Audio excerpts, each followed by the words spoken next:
O Senhor esteja convosco. Ele está no meio de nós. Proclamação do Evangelho de Jesus Cristo segundo Mateus. Glória a vós, Senhor. Naquele tempo, Jesus foi à região de Cesareia de Filipe e ali perguntou a seus discípulos: Quem dizem os homens ser o Filho do Homem? Eles responderam: Alguns dizem que é João Batista, outros que é Elias, outros ainda que é Jeremias ou algum dos profetas. Então Jesus lhes perguntou: E vós, quem dizeis que eu sou? Simão Pedro respondeu: Tu és o Messias, o Filho de Deus. Respondendo, Jesus lhe disse: Feliz és tu, Simão, filho de Jonas, porque não foi um ser humano que te revelou isso, mas o meu Pai que está no céu. Por isso eu te digo que tu és Pedro, e sobre esta pedra construirei a minha igreja, e o poder do inferno nunca poderá vencê-la. Eu te darei as chaves do reino dos céus. Tudo o que tu ligares na terra será ligado nos céus, e tudo o que tu desligares na terra será desligado nos céus. Jesus então ordenou aos discípulos que não dissessem a ninguém que ele era o Messias. Jesus começou a mostrar aos seus discípulos que devia ir a Jerusalém e sofrer muito da parte dos anciãos, dos sumos sacerdotes e dos mestres da lei, e que devia ser morto e ressuscitar no terceiro dia.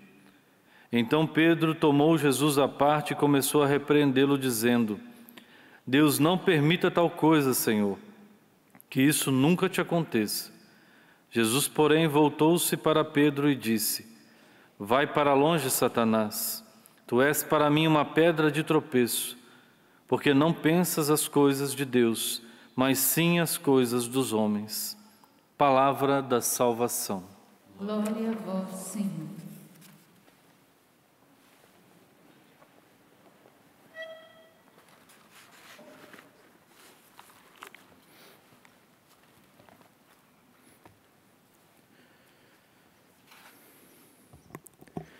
Naqueles dias, toda a comunidade dos filhos de Israel chegou ao deserto de Sim. Como não havia água, o povo juntou-se com Moisés e Arão, levantando-se um motim, disseram: Antes tivéssemos morrido quando morreram nossos irmãos diante do Senhor. Para que trouxestes a comunidade ao deserto, a fim de que morrêssemos, nós e nossos animais?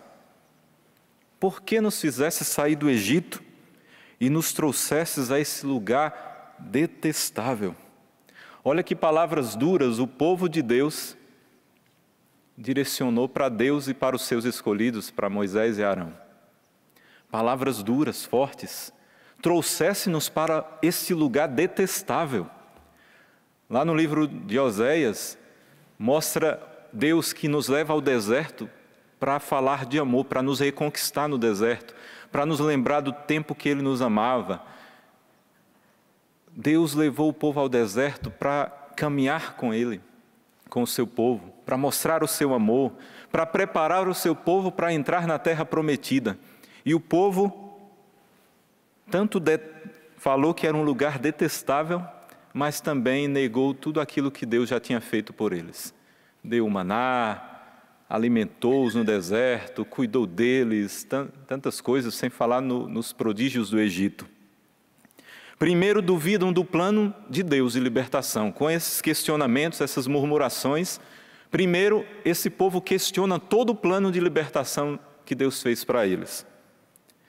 Mas o pior de tudo, além de contestar tudo que Deus fez, eles desejam de novo a escravidão. Eles começam a desejar e a sentir saudades do tempo da escravidão. Tudo isso porque eles não esperavam que toda a libertação de Deus viria com provações. Eles imaginavam que seria tudo como foi lá aqueles prodígios e sinais, as pragas do Egito, Deus mostrando o poder, descendo fogo do céu, e tantas coisas mais. Eles não imaginavam que iriam passar provações, que passariam por sofrimentos. Eles excluíam tudo isso, não imaginavam. E por isso detestam tudo. Detestam a Deus, detestam o lugar, detestam tudo aquilo. Ficaram espantados com tudo aquilo que Deus fez para libertá-los do Egito, aquele evento magnífico do mar se abrindo e eles passando a pé enxuto. Ficaram espantados com tudo isso, mas quando vieram as provações,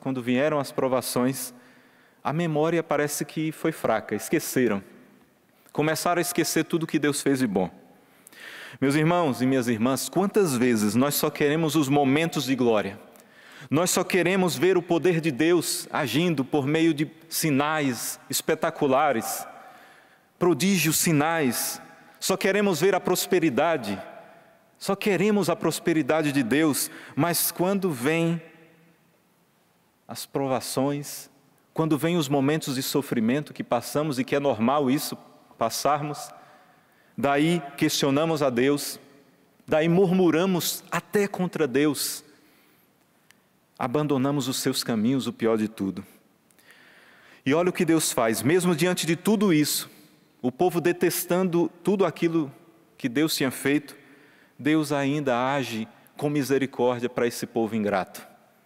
O Senhor falou a Moisés: toma, reúne o povo, ordena a pedra e dela dará água. Quando fizer de sair água, dará de beber à comunidade e todos os animais. E isso Moisés fez. A água jorrou, o povo bebeu, ficou saciado da sede que estavam, os animais beberam também.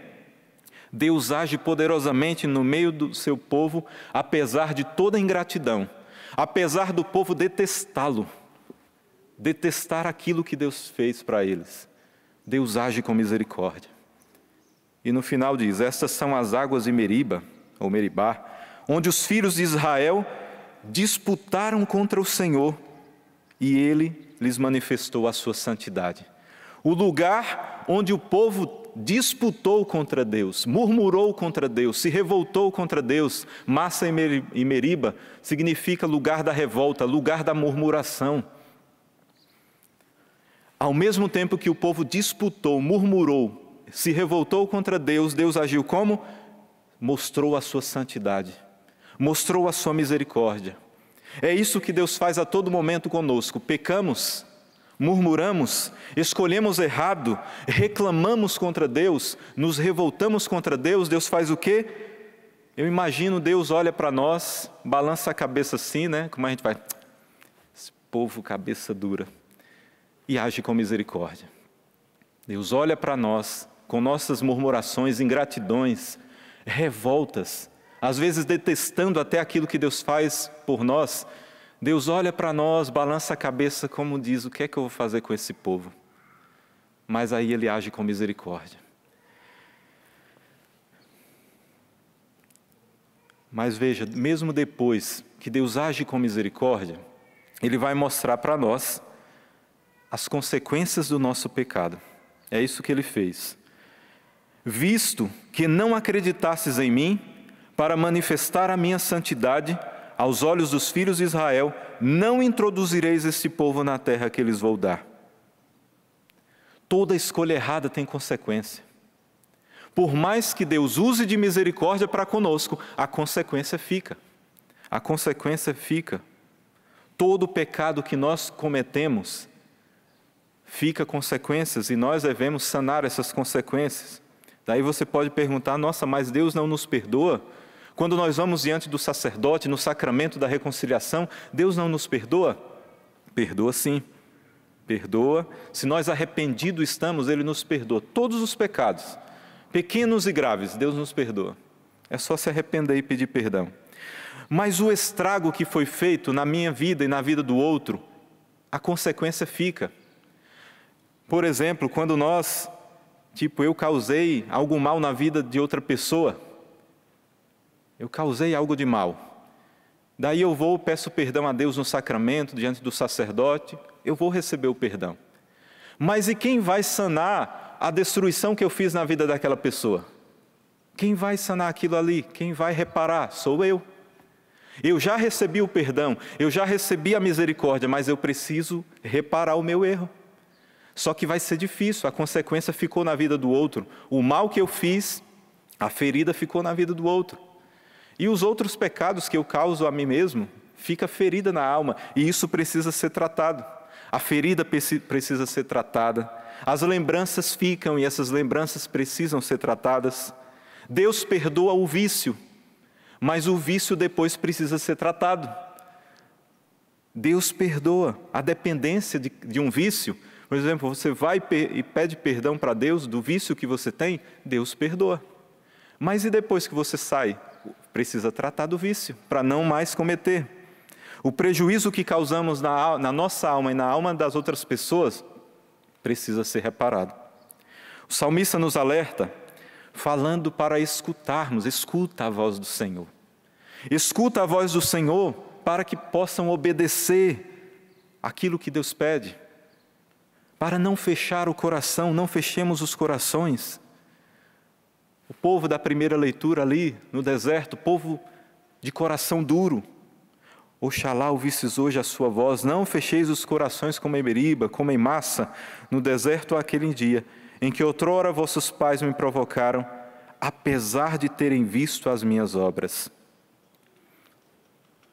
Apesar de terem visto tantas obras, povo que viu obras maravilhosas, mas que basta um momento de provação para esquecer desse Deus. E o pior, como eu disse, desejar a escravidão. Desejar o tempo da escravidão. Aqueles que constantemente têm saudades das coisas passadas, aqueles que constantemente têm saudades da vida passada, da vida errônea, da vida pecaminosa do passado, que de vez em quando fica aquela saudade, querendo voltar à vida velha, esse não provou do melhor de Deus. Não provou do melhor de Deus, do amor maior de Deus. Quem sente vontade de voltar ao passado é porque não provou do melhor que Deus tem. Não deixou Deus mostrar o melhor. Sabe, é como aquelas festas, né, de casamento, quando nós vamos, que tem primeiro umas entradazinhas, né? Um pãozinho ali, uns salgadinhos primeiro, antes do prato principal, né?